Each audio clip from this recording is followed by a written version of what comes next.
संविधान की शुरुआत हम भारत के लोगों से होती है, ना कि किसी प्रधानमंत्री से, ना कि किसी धर्म गुरु से, ना कि किसी प्रेसिडेंट ऑफ इंडिया से, ना कि किसी लोकसभा अध्यक्ष से, ना कि किसी ग्राम प्रधान से। कहाँ से शुरुआत होती है? हम भारत के लोगों से होती है।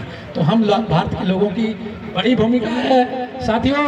तो ये जो आज का दिवस है, मानव अधिकार दिवस, प्रत्येक व्यक्ति को जीवन की स्वतंत्रता, व्यक्ति की सुरक्षा का अधिकार है। तो ये हमारे भारत के संविधान में आर्टिकल 21 में लिखा हुआ है। जब हम पढ़ेंगे, जानेंगे तो पता लगेगा। किसी को गुलामी या गुलामी में नहीं रखा जाएगा, यानी कोई किसी को गुलाम नहीं बनाया जाएगा। तो ये मानव अधिकार है हमारा, और ये हमारे भारत के संविधान में लिखा हुआ है। आर्टिकल 23 में लिखा हुआ है, उसको पढ़िएगा आप। गुलामी और दास प्रथा का अंत कर दिया गया है आर्टिकल 23 में। कोई गुलाम नहीं होगा, कोई दास नहीं बनेगा।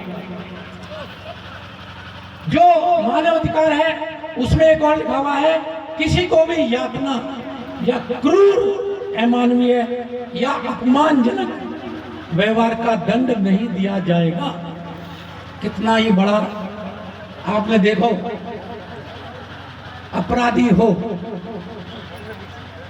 कितना ही भी बड़ा अपराध ही भी उसने भले ही कर रखा हो, लेकिन एक मानव होने के कारण उसको भी कुछ सम्मान दिया गया है। वो भी एक मानव है। और बुद्ध ने भी, और इसका उदाहरण हमें मिलता है अंगुलीमान से। देखिए अंगुलीमान, किताबें बताती हैं, साहित्य बताता है कि वो राक्षस था, कितने ही लोगों की हत्या कर चुका था। लेकिन जब भगवान बुद्ध के करीब आया, उनके धम्म में आया, तो वो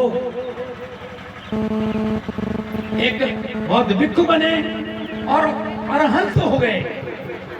तो इसलिए मानवता का और मानव का हमको स्वाभिमान रखना है, उसका सम्मान रखना है। तो साथियों, जो आर्टिकल 7 किसका? मानव अधिकार का दिया हुआ है, विश्व मानव अधिकार का। वो क्या है? कानून के समक्ष सभी समान है। तो वो तो मैं बता ही चुका हूं आपको। हमारे पास आर्टिकल 14 है, और बिना किसी भेदभाव के कानून के समान संरक्षण के हकदार हैं। तो आर्टिकल 14 में हमारे पास पहले से ही रखा हुआ है। तो इसी तरह से जो हमारा भारत का संविधान है, उसको जब आप जान लेंगे तो मानव अधिकार क्या है उन सब का आपको पता लग जाएगा।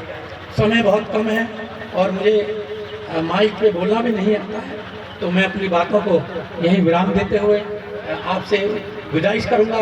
मैं नारे लगाऊंगा आपसे। मेरे 2 नारे होते हैं। जय भारत, आप बोलेंगे